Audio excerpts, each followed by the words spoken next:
আপনাকে আমি 2000 বছরের ইতিহাস এই 20 মিনিটে বলে শেষ করে দেব। কত হাজার বছর?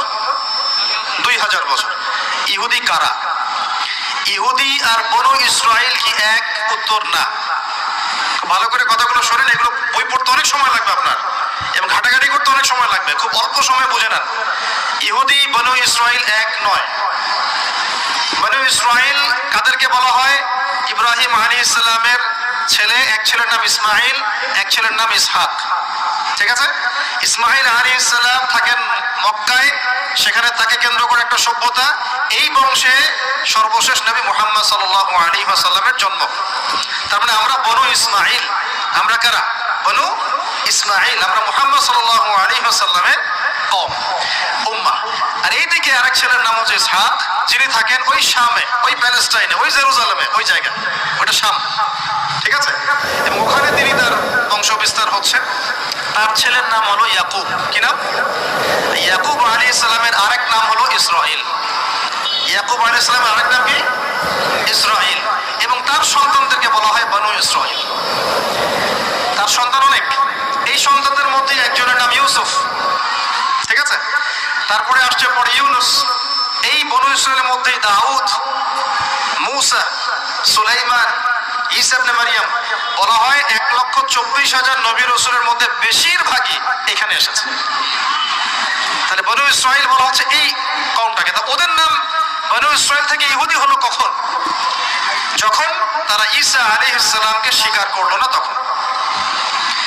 ঈসা আলাইহিস সালাম কি তাদের মধ্যে আসেন নাই? সেই ঈসা আলাইহিস সালামকে যখন তারা অস্বীকার করলো, তখন তাদের নাম আল্লাহ পাক এই বনু ইসরাইল থেকে পরিবর্তন করে হাদু দিয়েছেন কোরআনে।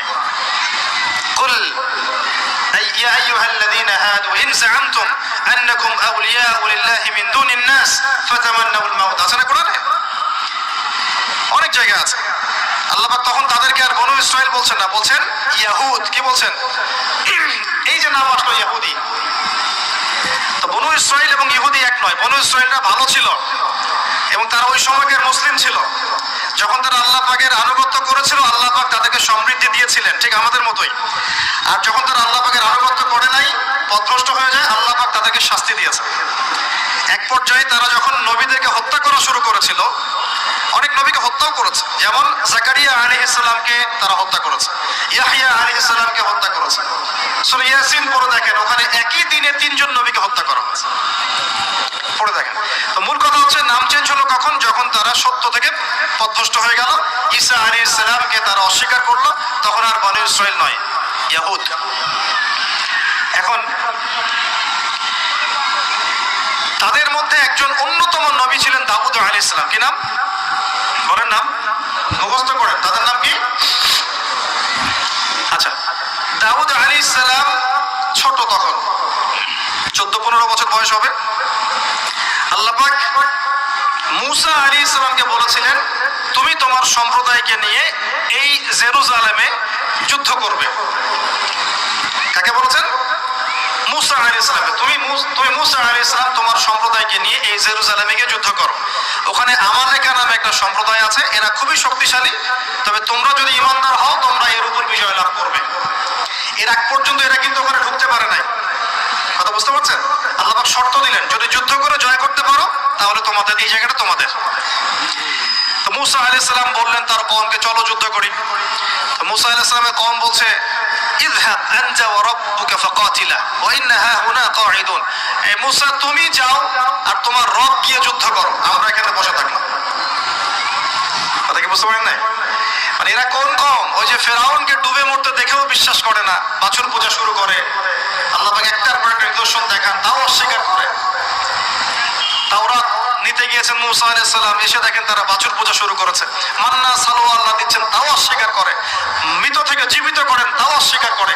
শেষমেশ বলে বসলো যে ইয়া মূসা লান নুমিনা লাকা হাত্তা নারাল্লাহ জাহরা।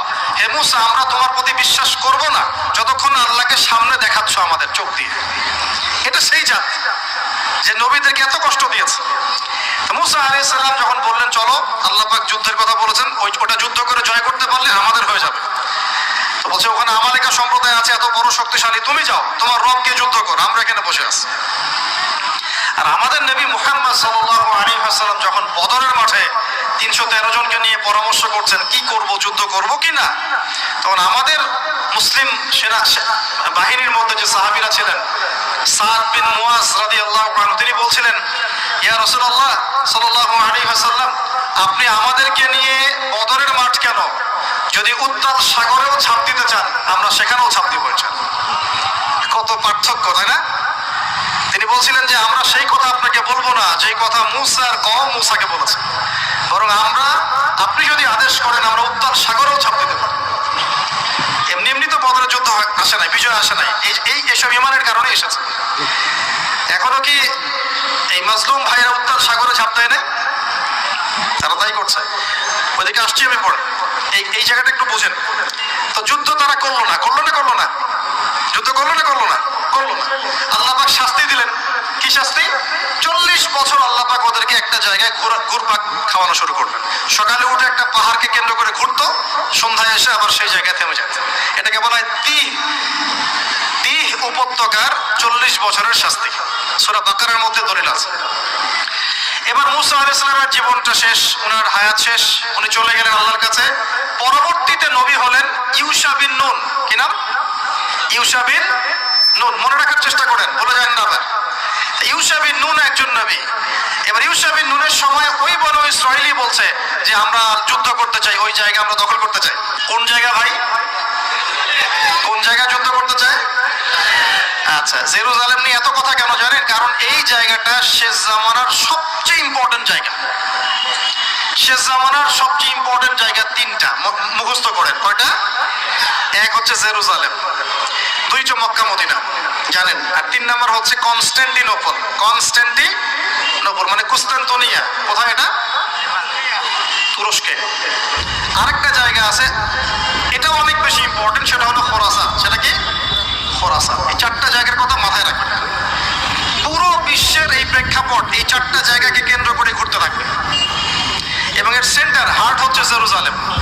কারণ কিয়ামত ততদিন পর্যন্ত হবে না যতদিন এই জেরুজালেম মুসলিমদের দখলে না আসছে, এবং এই জেরুজালেম থেকে ইমামুল মাহদি ঈসা ইবনে মারইয়াম বিশ্ব শাসন না করছেন, ততদিন পর্যন্ত এই পৃথিবীতে কিয়ামত হবে না ইনশাআল্লাহ। বুঝতে পারছেন কথা? আচ্ছা, তো ইউশা বিন নুন এখন বলছেন যে আচ্ছা তোমরা তো আবার যুদ্ধ করতে যাচ্ছ, মুসা আলাইহিস সালামের সময় তো যুদ্ধ করতে বলা হয়েছিল, করো নাই। এখন যদি আবার যুদ্ধের কথা বলা হয়, যদি তোমরা আবার পালায় যাও, তখন তারা বলছে ওয়ামা লানা আল্লা নুকাতিলা ফি সাবিলিল্লাহ, কেন আমরা আল্লাহর রাস্তায় যুদ্ধ করব না? ওয়াকাদ উখরিজনা মিন দিয়ারিনা, আমাদেরকে আমাদের বাড়িঘর থেকে বের করে দেওয়া হয়েছে, ওয়া আবনাইনা, আমাদের সন্তান থেকে বিচ্ছেদ করানো হয়েছে, কেন যুদ্ধ করব না? অবশ্যই যুদ্ধ করব। তো বলছি ঠিক আছে, তাহলে আমি আল্লাহর কাছে দোয়া করলাম। হ্যাঁ করেন। আল্লাহর কাছে দোয়া করা হলো, আল্লাহ পাক বললেন যা জিহাদ ফরজ করলাম, নাও যুদ্ধ করো। ওখানে কোন সম্প্রদায় আছে? আমালেকা, অনেক শক্তিশালী, অনেক বিশাল দেহে। এখন ফরজ হওয়ার পরে এখন বনু ইসরাঈল বলছে আচ্ছা আমাদেরকে একটা নেতা নিযুক্ত করে দিন, তাহলে সেনাপতি নিযুক্ত করুন। সেনাপতি লাগে কি লাগে না? লাগে না? আচ্ছা, আমাদের প্রজন্ম মুক্তিযুদ্ধ সম্পর্কে কতটুকু জানেন দেখি বলেন। আমাদের মুক্তিযুদ্ধের সময় পুরো বাংলাদেশ কতটা সেক্টরে বিভক্ত ছিল? মাশাআল্লাহ। 7 জন বীরশ্রেষ্ঠের নাম জানেন? বীরশ্রেষ্ঠ মতিউর রহমানের বাসা কোথায়? পাকিস্তানের বাসা। আল্লাহু আকবার। চিন্তা করছেন আসলে আমরা কি ধর্ম শিখতেছি, না আমরা কি আমাদের সংস্কৃতি শিখতেছি, না আমরা কি আমাদের ইতিহাস শিখতেছি? আসলে আমরা শিখতেছিটা কি? আমরা শিখতেছি স্মার্টফোন, টিকটক। বিশ্বাস, ঢাকা শহরে এই 15 থেকে 20 বছরের ছেলেপেলের যা অবস্থা দেখলে আমাদের চোখ দিয়ে পানি বের হয়। আবার শুকরিয়া আদায় করি আলহামদুলিল্লাহ, ওই যুগে আমরা এই যুগটা আমরা এইভাবে নষ্ট করি না, আলহামদুলিল্লাহ। কি একটা অবস্থা! এদের অর্ধেকের সাইকোলজি নষ্ট করে দিয়েছে বিভিন্ন মুভিজ, সিনেমা। এখনকার অনেক মুভিজে দেখায় যে সে গ্যাংস্টার হচ্ছে, গ্যাংস্টার হওয়াটা একটা প্যাশন। ওইটা দেখে দেখে সে নিজেও গ্যাংস্টার হওয়ার চেষ্টা করে, সাইকোলজি নিয়ে খেলে। কিছু কিছু মুভিজ এখন রিলিজ করা হয়, আমি দেখি না, আমাকে বলা হয়েছে, যেগুলো উৎসাহিত করে মানুষকে এ ধরনের গুন্ডামি কাজ করতে, প্রেমিকাকে নিয়ে পালায় যাবে, এটা করবে সেটা করবে, এগুলো তো উৎসাহিত হয়ে ছেলেবেলারা এই কাজগুলো করে। না পড়াশোনা করতেছে, না ইতিহাস জানে, না সংস্কৃতি, না বিশ্ব, না অর্থনীতি, না ধর্ম, আসলে আসি কোন দিকে? এর চেয়ে আমাদের এর আগের এইজ যারা, যাদের বয়স এখন 50-60, এই জেনারেশনটা মাশাআল্লাহ অনেক ভদ্র ছিল। আমি হলফ করে বলতে পারি, আমার কথা আপনারা মন খারাপ করেন না, এটা আমার কনফিডেন্স থেকে বলছি, এখন যদি আরেকটা মুক্তিযুদ্ধ হয় এই জেনারেশন অস্ত্র হাতে নিতে পারবে না। ওই অস্ত্র হাতে নিবে ওই যাদের বয়স 40, ওই 50, এরাই। আমাদের এই যে কিশোর গ্যাং, টিকটক জেনারেশন আর যুবক সমাজকে আপনি খুঁজেই পাবেন। আল্লাহ পাক আমাদেরকে হেফাজত করুন। আর এটার জন্য ভাই আমাদের যাদের দাড়ি পেকে গেছে আমরা দায়ী সমানভাবে, কারণ আপনি নিজের ফিকির করেছেন, আপনার সন্তানের ফিকির কোথায়? আপনার ছেলে সারা রাত পর্ন দেখে, আপনার মেয়ে সারাদিন ছেলেদের সাথে কথা বলে, আপনার মেয়ে ছেলে যে ডেট করতেছে এইখানে ওইখানে, জেনা করতেছে, মদ খাচ্ছে, গাড়ি নিয়ে ধুমসে ড্রাইভ করতেছে মেয়েকে নিয়ে। আপনি মনে করতেছেন বাচ্চা ছোট আছে, বড় হলে ঠিক হয়ে যাবে। সুবহানাল্লাহ, আপনি বাচ্চাকে পড়াচ্ছেন না, কোরআন শেখাচ্ছেন না, হাদিস শেখাচ্ছেন না। জেনারেল লাইনে যে পড়াচ্ছেন, জেনারেল লাইনে পড়াশোনা করার পরে সে হচ্ছেটা কি? কি শিখলো?